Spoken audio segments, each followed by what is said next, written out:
Okay, so we are here to talk about a topic which is very, very hard for me to talk about. Very hard. हम बात करने वाले हैं कि judiciary lower judiciary recruitments. Lower judiciary के exam में अभी supreme court का एक जजमेंट पेंडिंग है जो कि रिजर्व्ड है, जिसमें 3 इयर्स का एक्सपीरियंस क्राइटेरिया ऐड हो सकता है। हम उस बारे में बात करेंगे। एंड बिकॉज हम क्यों उस बारे में बात करेंगे, बिकॉज मैं एक जुडिशरी एस्पिरेंट हूँ, ये एक एडवोकेट है। I am an advocate. उससे ज़्यादा एडवोकेट से ज़्यादा आई वुड से कि मैं एक जुडिशरी एस्पिरेंट हूँ, बिकॉज मैं ऑलमोस्ट 3 इयर्स हो जाएंगे अभी। पर ये प्रैक्टिस करती है। पर मैं प्रैक्टिस करती हूँ एंड मैं 3 साल ऑलमोस्ट होने वाले हैं। इस जुलाई में 3 साल हो जाएंगे मेरी जुडिशरी की तैयारी को। एंड देखा जाए तो अगर अब क्राइटेरिया ऐड हो गया तो ऐसे लगता है कि अगर मैं अपने 3 साल पहले जुलाई में तभी प्रॉपर प्रैक्टिस स्टार्ट कर देती तो मेरा एक्सपीरियंस ऐड हो जाता, ये 3 साल अभी कंप्लीट हो जाते। तो बिकॉज मैंने ज़्यादा फोकस जुडिशरी एग्ज़ाम पे किया तो उसी का टसल है। And my sister would like to give her views also. अच्छा, तो क्या हुआ जजमेंट में? जजमेंट आई? जजमेंट अभी नहीं आई है। कब आनी थी? 4 मार्च को मैं पेपर देने गई हुई थी अपना एग्ज़ाम LLM का।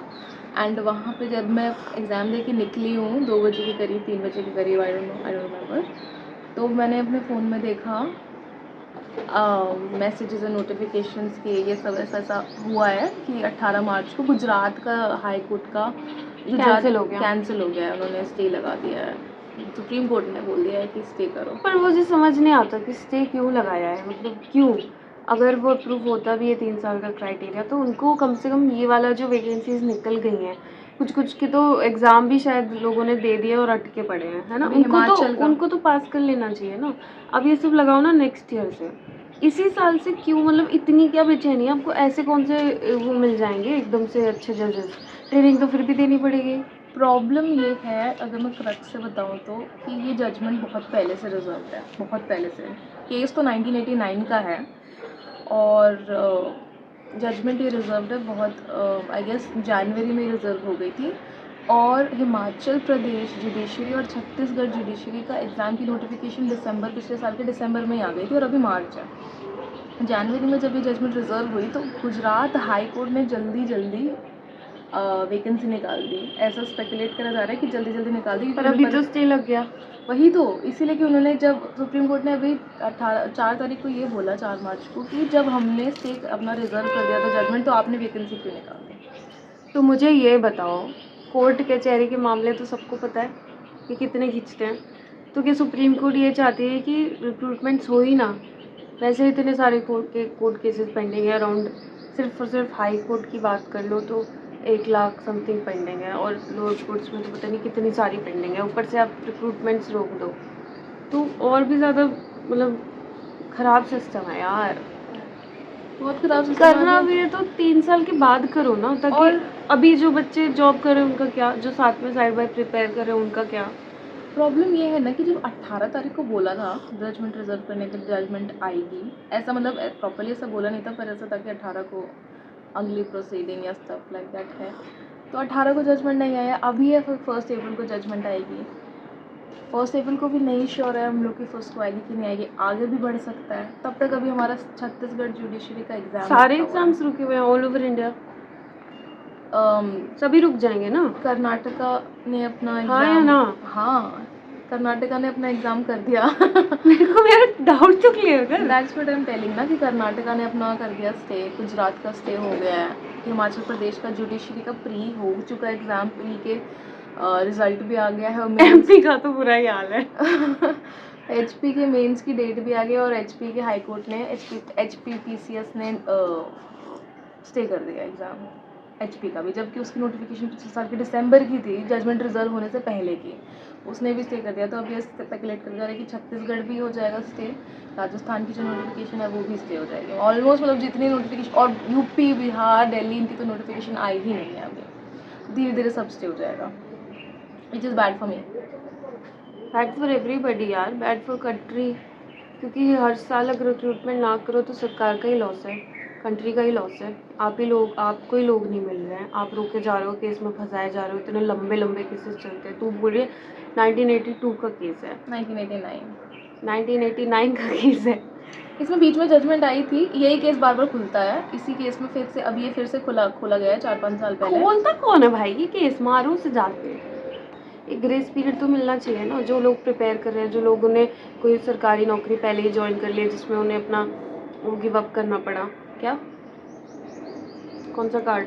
सर्टिफिकेट एनरोलमेंट, बार आईडी ना, बार एनरोलमेंट। बार एनरोलमेंट गिव अप करना पड़ा, तो वो लोग फिर क्या करेंगे? वो छोड़ दी जुडिशरी प्रिपरेशन, है ना। इससे अच्छा तो यूपीएससी कर लेते, इससे अच्छा तो तू डॉक्टर बन जाती। इससे अच्छा मैं डॉक्टर बन जाती, और भी काफ़ी प्रोफेशन थे जो कि मैं चूज़ कर सकती थी। मेरा हमेशा से यही था कि जज बनना है। लॉ फर्स्ट ईयर में जब मैंने एडमिशन लिया था BLLB में, तब भी से यही था कि जुडिशरी का एग्ज़ाम क्लियर करना है। अब देखो पर क्या होता है, who नहीं knows? करना चाहिए। वैसे लॉसेस ज़्यादा है मेरे हिसाब से, बेनिफिट्स तो भाई सुप्रीम कोर्ट ही जाने, बट लॉसेस मेरे को जितना लग रहा है लॉसेस बहुत ज़्यादा है इसमें, बहुत ज़्यादा है। एक तो यूथ की मेंटल हेल्थ पूरी ख़राब हो जाएगी यार। सबसे बड़ी बात है ना कि एक्सपीरियंस जो है आप काउंट कर रहे हो, पर आप एक्सपीरियंस का क्राइटेरिया, इफेक्टिव एक्सपीरियंस कैसे बता सकते हो? क्योंकि इतने लोग हैं जो कि एनरोल होकर छोड़ देते हैं। इफेक्टिव एक्सपीरियंस आप कैसे बताओगे? और तू वो बता रही थी ना कि जो प्रॉपर एक्सपीरियंस है वही 2-3 साल के बाद मिलता है एडवोकेट्स के वही पास। तो इफेक्टिव एक्सपीरियंस बोल रही हूँ ना कि वो लोग असली पहले experience- प्रिंटिंग का ही काम करवाते हैं। क्योंकि पहले कुछ साल में तो ऑब्वियसली कोई भी फर्स्ट जनरेशन लॉयर अगर है मेरे जैसे, तो सबको ही पता है, सब ये जानते हैं, सब ये बोलेंगे कि क्या काम होता है। इतना कोई एक्सटेंसिव और इतना कोई इंटेंसिव काम नहीं करवाता है आपको। लिटरली कोर्ट जितनी बार मैं जाती हूँ उतनी बार यही रियलाइज़ होता है कि पढ़ इट्स अ लो। वेरी, हाँ, कि इससे बेटर जितना टाइम मैं अभी स्टार्टिंग के 2-3 साल में निकाल के यहाँ पे बातें करूँगी, यहाँ पे गॉसिप करूँगी, क्योंकि कोर्ट में यही सब होता है, सीखना है, पर कनेक्शन बनाना। स्टार्टिंग के इयर्स में तो यही होता है क्योंकि आप समझ रहे होते हो काम को। स्टार्टिंग के 3 साल में बेसिकली कनेक्शन बनाने का सीन है। अगर आपके कनेक्शंस बन गए 3 साल में अच्छे तो फिर आपके लिए इट्स लाइक अ, ऐसे फर्स्ट लैडर से आप 9th पे सीधे स्किप करोगे। तो स्टार्टिंग के 3 साल यही करना है। पर मेरे जैसे बच्चे, मेरे जैसे एस्पिरेंट्स जो होते हैं, वो ये सोचते हैं कि हम 3 साल कनेक्शंस बनाने से ज़्यादा अच्छा कि हम प्रिपेयर करके डायरेक्ट वो जो फर्स्ट से 9th लैडर है ना, वो फर्स्ट से सीधे हम 100 लैडर पे पहुंच जाएंगे, वो ये सोचते हैं। तो यही है कि स्टार्टिंग का जो इफेक्टिव एक्सपीरियंस है वो कैसे काउंट करें, क्योंकि स्टार्टिंग के 3 साल तो कोई काम ही नहीं कराता है ना, इतना कम काम होता है। आपको आपके सीनियर एडवोकेट की जगह भेज देंगे छोटे मोटे डिसमिसल वगैरह ऑर्डर लेने के लिए, और क्या काम मिलेगा? अगर आप second generation third generation lawyer पे पापा आपके कोई भाई बहन कोई है तब तो ठीक है, यूर ओके, पर मेरे जैसे लोग क्या करेंगे, कहाँ से लाएंगे? फर्स्ट हमारे तो कनेक्शन ही नहीं होते, हमारे को तो बड़े बड़े लॉयर से कनेक्शन बनाने में इतना टाइम लगता है, वो कहाँ से लाएंगे?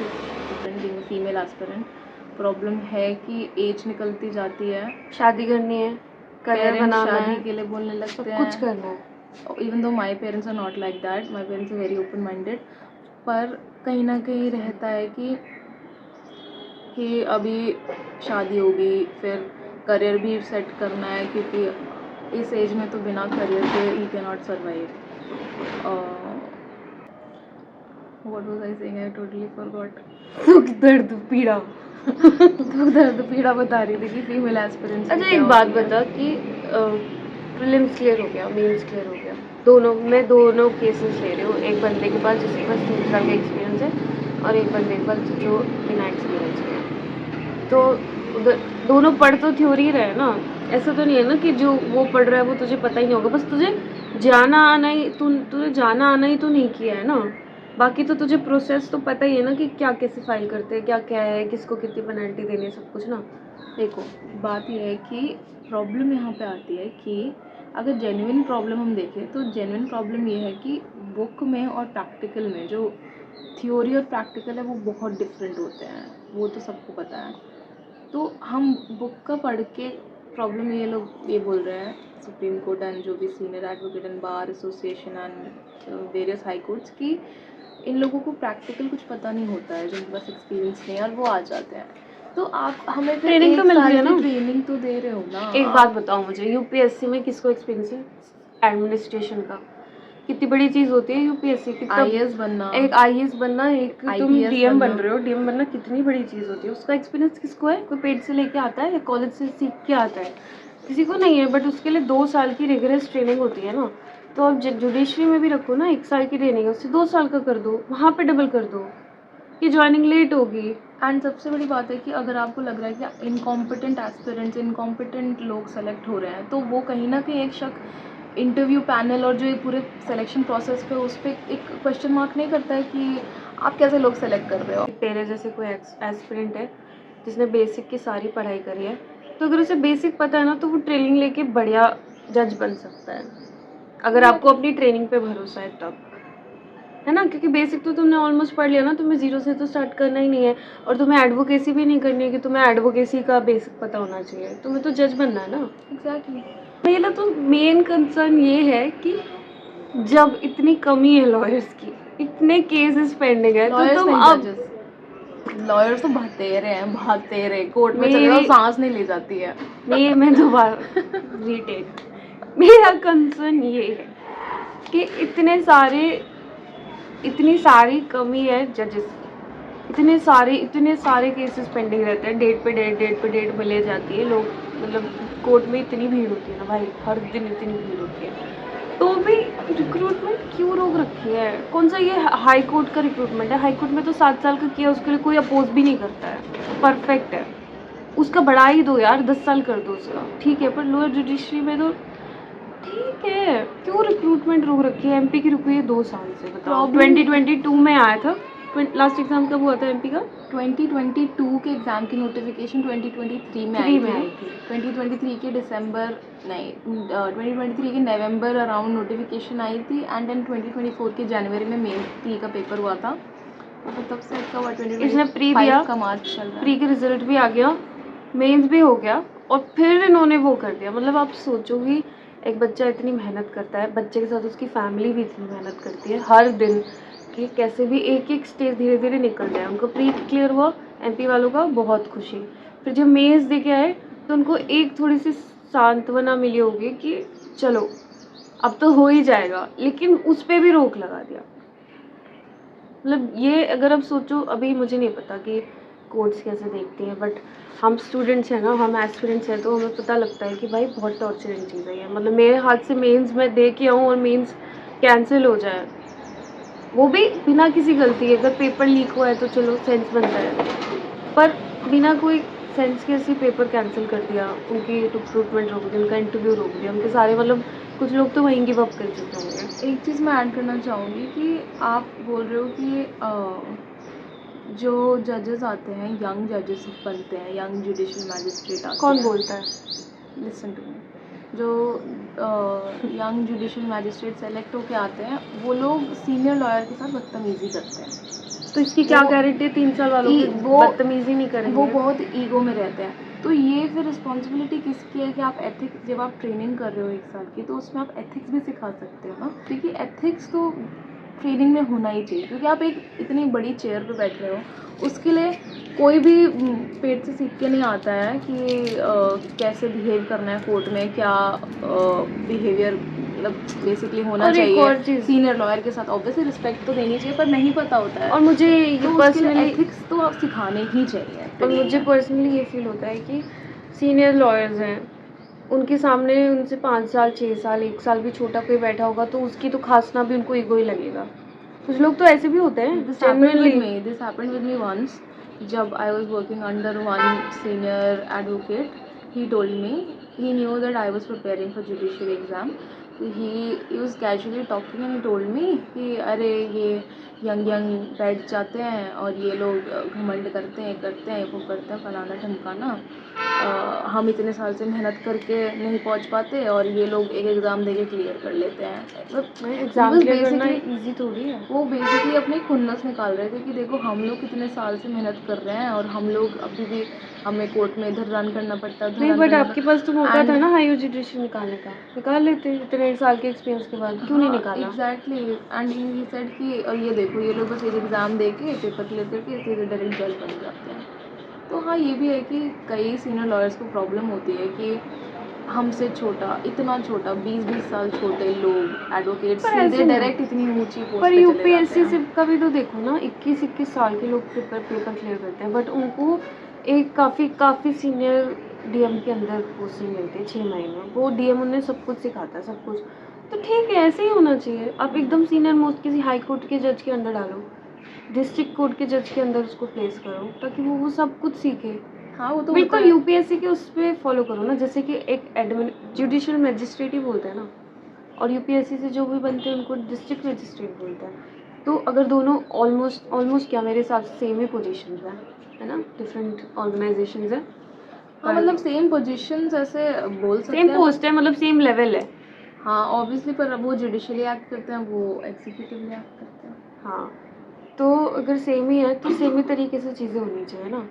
अगर यूपीएससी में नहीं है डिमांड तो इसमें भी नहीं होनी चाहिए, सिंपल। क्योंकि वो भी एक डिस्ट्रिक्ट लीड करा, ये एक कोर्ट लीड करा, और ये तो जाते जाते एकदम टॉप लेवल पे है भी नहीं। यूपीएससी वाला बंदा तो टॉप लेवल पे होता है एकदम से ही, है ना। तो ये तो ऑलरेडी अंडर है, तो 3 साल का इसमें, और अगर लगाना भी है तो कम से कम पहले तो जो प्रॉपर प्रोसीजर होना चाहिए वो ये होना चाहिए कि 3 साल का ग्रेस पीरियड मिलना चाहिए। बट अगर वो नहीं आपसे हो पा रहा है तो कम से कम इस साल का, इस बार की जितनी भी वैकेंसी पेंडिंग है ना, वो निकल जाने दो, वो बच्चे पेपर दे दे, एटलीस्ट उनको मिले कि उनको एक जेन्युइन चांस मिला।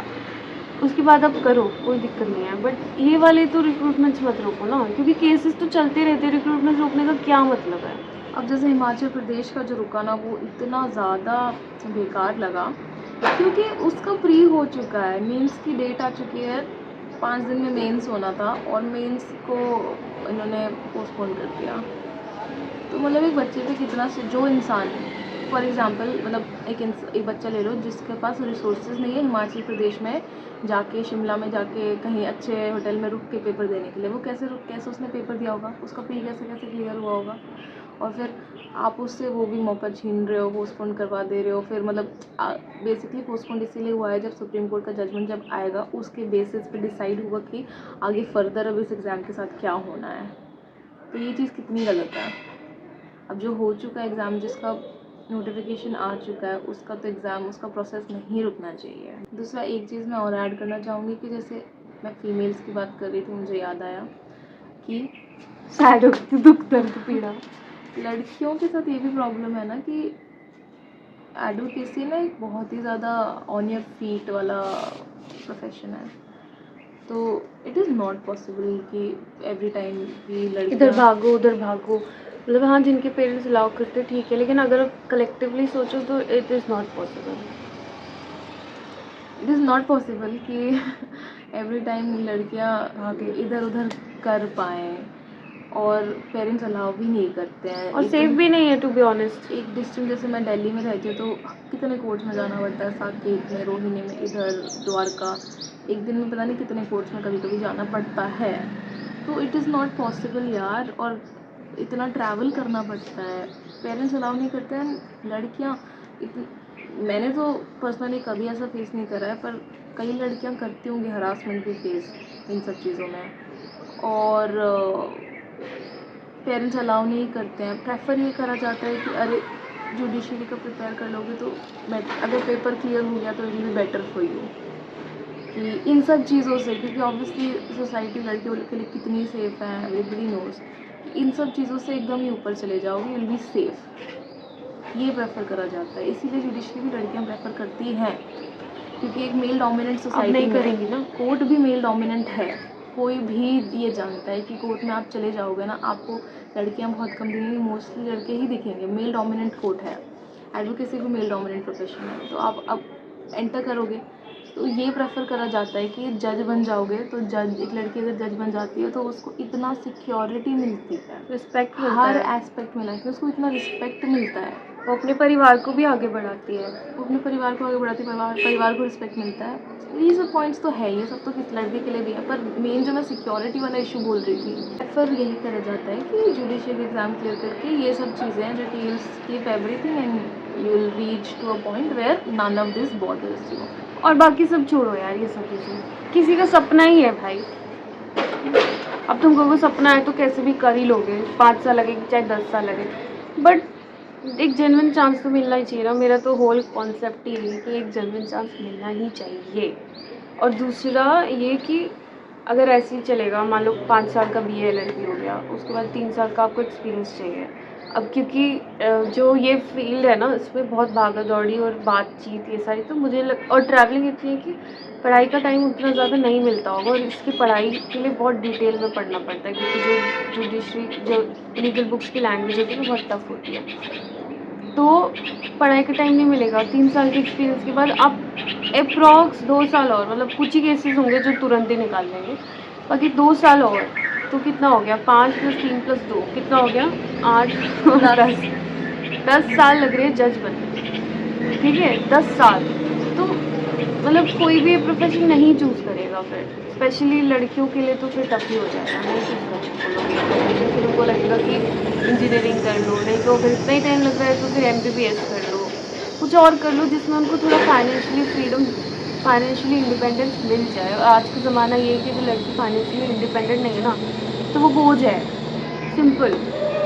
और इस बोझ को और बढ़ा देंगी इस चीज़ के बाद तो, अगर कोई फीमेल एस्पिरेंट्स है तो। बाकी मेल के लिए भी है यार, मेल के लिए भी मेल के लिए भी, मेल पे भी बहुत स्ट्रेस होता है, तो ऐसी बात नहीं है फैमिली कि मैं बनानी है, उनको फैमिली का टेक केयर करना है, जस्ट माँ बिकॉज आई बाप एम का अ टेक। फीमेल तो मैं अपना पॉइंट ऑफ व्यू ज़्यादा आगे अभी रख रही हूँ। अगर एक मेल के हिसाब से सोचे, मेल एस्पिरेंट, तो उनके भी बहुत प्रॉब्लम्स होते हैं, we not denying that. Nevertheless at the end यही बोलना चाहूँगी कि अब देखो 3 साल का क्राइटेरिया ऐड होता है या नहीं होता है वो देखेंगे, बट अल्टीमेटली मेरा तो सपना ही है जज बनना। तो वो बनेगी, तो और अभी डिले हो बनूंगी, गया थोड़ा। अभी बनूंगी या फिर शायद 3 साल बाद बनूंगी, पर बनूंगी, या 7 साल बाद बनूंगी, डायरेक्ट हायर जुडिशरी का दूंगी, पर दूंगी और बन के दिखाऊंगी, और लास्ट में हारूंगी नहीं। मैं लास्ट में एक चीज़ बोलती हूँ कि ठीक है, कोई बात नहीं, अगर आता भी है ना 3 साल का, तो चिल करो गाइस, APU का एग्ज़ाम दो, इतने सारे एग्ज़ाम हैं।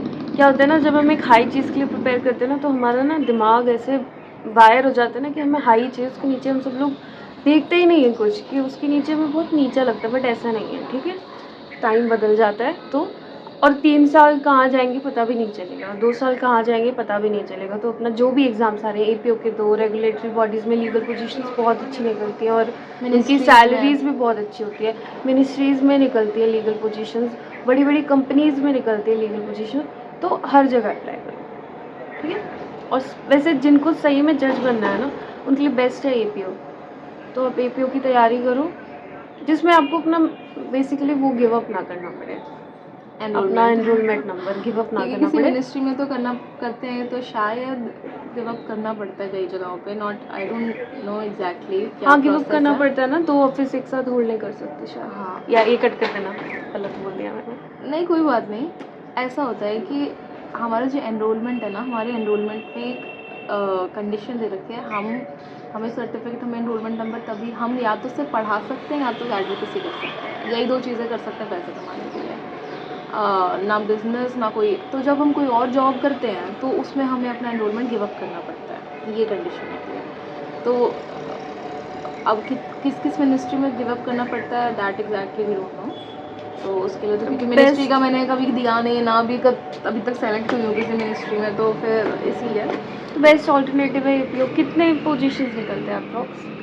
अगर अभी देखा जाए वैसे कम निकलता है, क्योंकि स्टेट्स में APO का इतना, अभी यूपी में आएगा तो ज़्यादा आएगा, 150 के करीब आएगा।